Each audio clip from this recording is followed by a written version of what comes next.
Grandpappy, can you tell us the story of the Sonic? Sonic? Oh, that takes me back.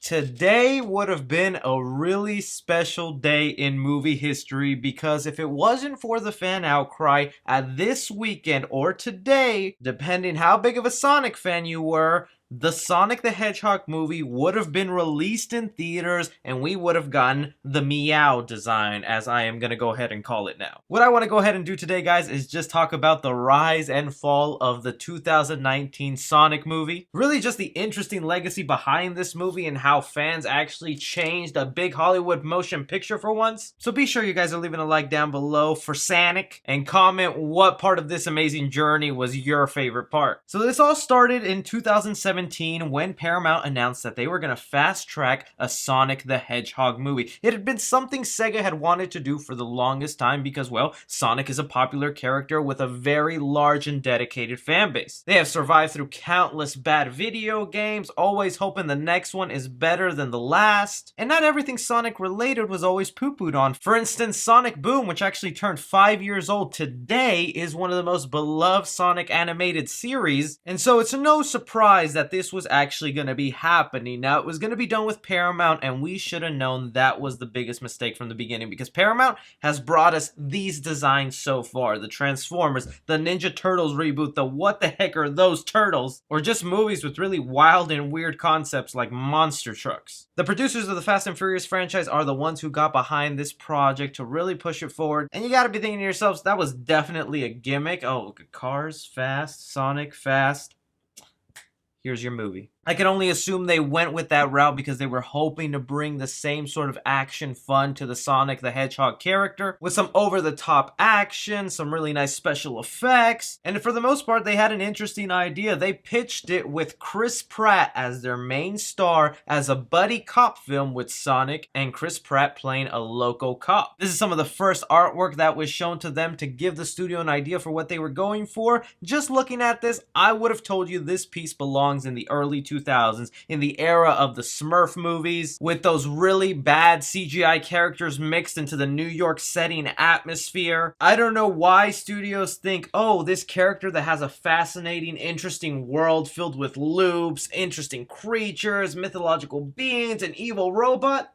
Yeah, let's take him out of that and make him get a cab and a pizza at New York. That just seems to be the thing Hollywood thinks that we want to see, but not me. Nonetheless, it was still happening. Fans were willing to give it a shot. I was willing to give it a shot. It is Sonic the Hedgehog, and all was silent until we got our first poster. This was our first ever look of Sonic the Hedgehog and what we could expect to see from this movie. You can call it a motion poster, since it technically is a short video ending on a pose that would be the poster, and right away fans could already smell the crap that was coming from this thing. Just the outlining shadow and the way the body was proportioned, the weirdly shaped muscles, fans started their outcries from the beginning without even seeing what it actually looked like. I have to think that from the beginning, the studio knew they had an ugly looking Sonic and they were trying to hide the little hedgehog as much as they could for most of the marketing and just try to build off the brand name Sonic the Hedgehog. But when you design a character so badly that even the silhouette is just unrecognizable to Sonic fans, you know you did something wrong. But it was also our first hint that the studio was listening to fans and paying attention to the things they had to say, because the outcry from that first poster had the studio reacting with this little joke. With the legs purposely buffed out, a Sonic character holding the sign saying, "Can't a guy work out?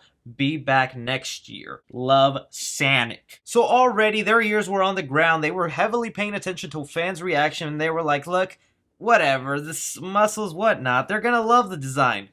Right? Also, not to mention, they retweeted some really weird stuff. They're into the memes. Like, they retweeted someone making fun of the poster or making fun of the long proportion legs, but then they retweeted this one really rapey Sonic meme. Yo, what is going on there? But even with all this outcry happening, as we were waiting again for our first official look of this Sonic the Hedgehog, there was a small portion of fans who were wanting to see this either way because of Jim Carrey. Jim Carrey is going to be playing Dr. Robotnik in Sonic the Hedgehog the movie, or Eggman as he's known to some. And I gotta be honest, I'm a huge Jim Carrey fan, and seeing him attached and knowing the kind of goofy guy he is with the Riddler and the Batman movies, I think he was perfect for Eggman. Sure, he didn't have the belly or the actual facial features, but they already proved to us they don't know how to design a Sonic, so I guess just go with some talent. And even if the design stayed the way it was, and in a parallel universe, someone right now is watching the unedited Sonic movie, I gotta believe they're enjoying Jim Carrey's performance. Flash forward to April 30th, Judgment Day for Sonic fans, as they release a poster and the first trailer for this movie. Now, this trailer has so many things fans were hitting on, but it was meme central, okay? If your heart was hurt from the look of Sonic, at least you got some great laughs out of it. But even going off some of their first reactions based off the poster, one person says, looks good. Another person says, Sonic actually looks cool in this. But it wasn't long before they hit play on that trailer, and then this started happening. The odd choice to put in Coolio's Gangster Paradise. I understand that it is a 90s song and this is a 90s character, so one and one go together, but that song and the tone you were going for in your trailer was completely unmatched. Pair that up with actually seeing Sonic in motion and how weird he looks, just even stretching from behind, the body proportions. Again, a guy in a furry costume. The human teeth they put on him and that famous line, meow. I was severely disappointed by the trailer and I was unhappy with what we were given. Aside even from the design, the jokes felt flat to me. The story looked very bland. And again, I was upset that they took a great character, stripped him of all his mythology, and just threw him into a realistic setting because that would be funny. This was the first time in history that a trailer was so hated that the studios were so worried no one was going to see their movies. They took action. The director quickly announcing that they were going to delay the movie and redesign Sonic. They listened to the fans, we cheered, we clapped, petitions for the first time ever actually worked. And even though we would wait a couple months more, our first looks of this redesigned Sonic seems like it was really worth the wait. We have no idea if they went ahead and changed any story beats, any jokes in the movie, any plot devices, added in extra characters like a Tails, a Knuckles, a Shadow. There's words that shot of Jim Carrey as Eggman at the very end of the trailer is actually the final shot of the movie, which is, why are you showing the final shot of your movie in your trailer?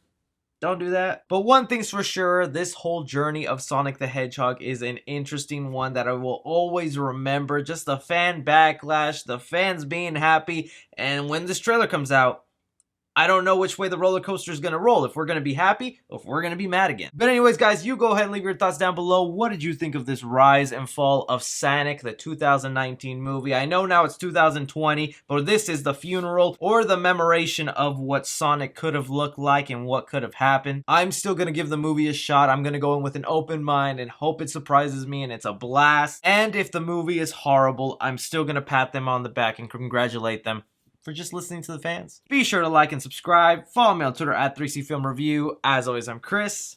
Take care.